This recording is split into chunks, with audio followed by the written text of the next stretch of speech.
नमस्कार दोस्तों, जैसा कि हम सभी हर साल 26 जनवरी और 15 अगस्त के दिन तिरंगा फहराते हैं। हम सभी देश की आज़ादी में भाग लेने वाले बहुत से महापुरुषों और देशभक्तों के बारे में जानते हैं।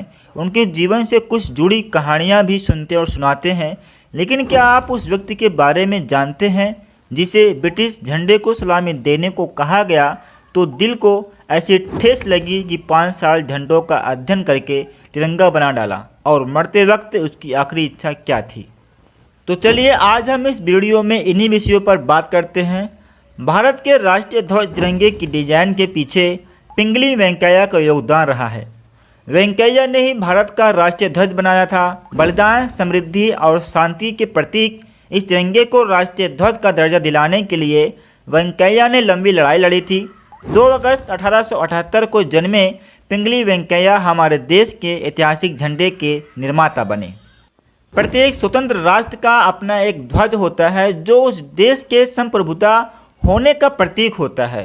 भारत का राष्ट्रीय ध्वज तिरंगा है जो 3 रंगों केसरिया, सफ़ेद और हरे रंग से बना है और जिसके केंद्र में नीले रंग से बना अशोक चक्र है।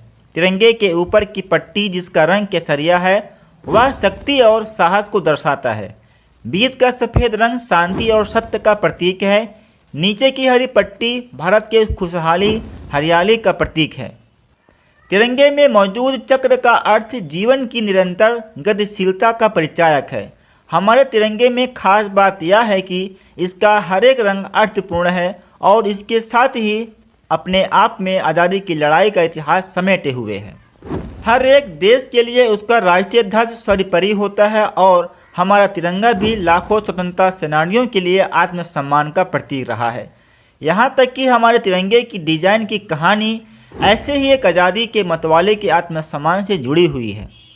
कहानी कुछ इस तरह है कि तिरंगे को बनाने वाले पिंगली वेंकैया ने दक्षिण अफ्रीका में ब्रिटिश सेना के लिए काम करते हुए एक घटना ने वेंकैया के मन में छाप छोड़ी। सैनिकों को ब्रिटिश राष्ट्रीय ध्वज यूनियन के जैक को सलामी देने के लिए कहा गया। हालांकि पिंगली वेंकैया ने उस झंडे को सलामी दी, लेकिन उनकी देशभक्ति की भावनाएं गंभीर रूप से आहत हुई और उन्होंने फैसला किया कि कुछ करना ही होगा। इस घटना और भारत की आज़ादी के लिए गांधी की लड़ाई ने वेंकैया को एक स्वतंत्रता सेनानी में बदल दिया। वेंकैया ने ही भारत का राष्ट्रीय ध्वज बनाया था। बलिदान, समृद्धि और शांति के प्रतीक इस तिरंगे को राष्ट्रीय ध्वज का दर्जा दिलाने के लिए वेंकैया ने लंबी लड़ाई लड़ी थी। तो आइए जानते हैं देश को तिरंगा देने वाले पिंगली वेंकैया के बारे में जिनका जीवन देश को समर्पित था। पिंगली वेंकैया का जन्म 2 अगस्त 1876 को आंध्र प्रदेश के भाटला पेनमरू गांव में हुआ था। उनके पिता का नाम हनुमंत रायडू और माता का नाम वेंकटर तनमा था। पिंगली वेंकैया परिवार एक सम्मानित तेलुगु ब्राह्मण परिवार था। उन्होंने अपनी हाई स्कूल की पढ़ाई तत्कालीन मद्रास, चेन्नई से पूरी की और फिर कैम्ब्रिज विश्वविद्यालय से स्नातक की पढ़ाई पूरी करने के लिए इंग्लैंड चले गए। एक छात्र के रूप में उन्हें कई विद्याओं का ज्ञान था। पिंगली वेंकैया को भूविज्ञान, शिक्षा, कृषि और भाषाओं में विशेष रुचि थी। एंग्लो बोअर युद्ध के समय दक्षिण अफ्रीका में अपने प्रवास के दौरान वेंकैया ने ब्रिटिश सेना के सिपाही के रूप में कार्य किया। इसी दौरान उनकी मुलाकात महात्मा गांधी से पहली बार हुई और उनके साथ उनका ऐसा रिश्ता बना जो 50 साल से भी ज़्यादा समय तक चला। वेंकैया गांधी के प्रति बहुत वफादार और अत्यधिक प्रतिबद्ध थे और गांधीवादी सिद्धांतों में दृढ़ विश्वास रखते थे। पिंगली वेंकैया ने अपने अंतिम दिन घोर गरीबी में बिताए और 4 जुलाई 1963 को उनकी मृत्यु हो गई। पिंगली वेंकैया के वसीयत के मुताबिक उनकी आखिरी इच्छा थी कि उनके द्वारा डिजाइन किए गए राष्ट्रीय ध्वज तिरंगे में उनको लपेटा जाए। तो दोस्तों चलिए हमारे राष्ट्रीय ध्वज की कहानी को विस्तार से जानते हैं। पिंगली वेंकैया के मन पर तब गहरा असर हुआ जब वह दक्षिण अफ्रीका में ब्रिटिश सेना में सेवा दे रहे थे। सैनिकों को ब्रिटिश राष्ट्रीय ध्वज यूनियन जैक को सलामी देने के लिए कहा गया था। हालांकि पिंगली वेंकैया ने उस समय झंडे को सलामी दी, लेकिन उनकी देशभक्ति की भावनाएं गंभीर रूप से आहत हुई और उन्होंने फैसला किया कि कुछ करना होगा।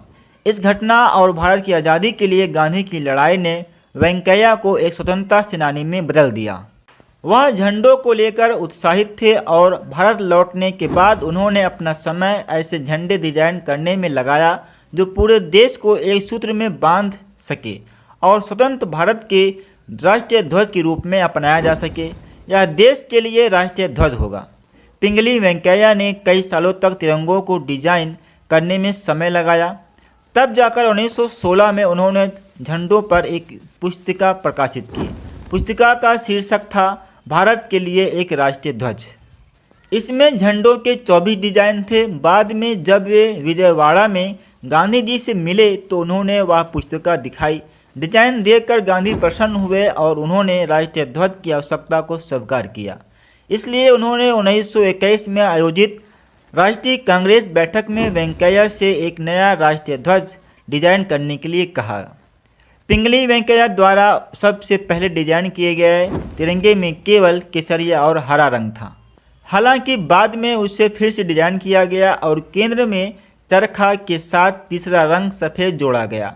आखिरकार 1931 में भारतीय राष्ट्रीय कांग्रेस ने आधिकारिक तौर पर इस ध्वज को हमारे राष्ट्र के ध्वज के रूप में अपनाया।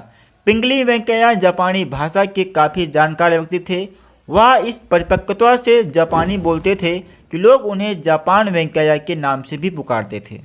हालांकि बहुत कम लोग जानते हैं कि पिंगली वेंकैया एक जियोलॉजिस्ट थे और उन्होंने आंध्र प्रदेश नेशनल कॉलेज में लेक्चरर के तौर पर भी काम किया था। अपनी युवा आयु में पिंगली ने ब्रिटिश इंडियन आर्मी के सिपाही के तौर पर दक्षिण अफ्रीका में भी काम किया था। यह पिंगली गांधी के विचारों से बेहद प्रभावित हुए। तो दोस्तों, पिंगली वेंकैया की जीवन गाथा और तिरंगे की कहानी आपको कैसे लगी, प्लीज़ कमेंट बॉक्स में अवश्य बताइएगा।